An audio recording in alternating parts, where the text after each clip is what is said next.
tutigitura maundu-ini mamwe ngai witu ni wendo na kuiguithania family yakwa hari eri onayo ni ndirenda mamenye ati ihinda ria kurekanira na ihinda ria kunina uru ngoro na mutumia uyu naite kumugathirire ni athire kwa muhunjia muna kanitha-ini muna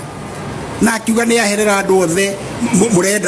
mwendaga gwikwo atia mwendaga mundu eke atia nigetha onanie ati maundu macio ni mathiru kana ndari maundu mwega muthikiriria na mwiroreri wa Miaki na Membe TV ngwiraga hana ho mucii wigue wi mucii muthenya wa ira ni kurakiri gikeno kinene na nduhio ni mwena uria wa TikTok o ni thutha wake Heze Ndung'u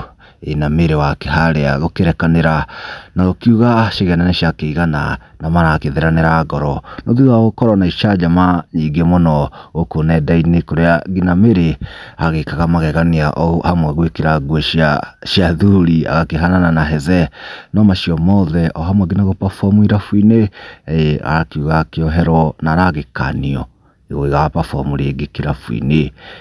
aria magitikana marakiri na show imwe marakihurite ya mutongoria umwe yari ni Kalonzo haria no matinatuika a gutheria wega Heze akimwira ngai uria watunyitithanirie no yituheaga ngina show icio turi hau githikirabu na haria Hemiri agituika wa gwikena muno na akena ngina uthio wake ni mukengu muno tondu undu uyu ni akiunyoteire muno. Woni waku ni uriku kumana video ino comment how the not to subscribe Miaki na Membe TV.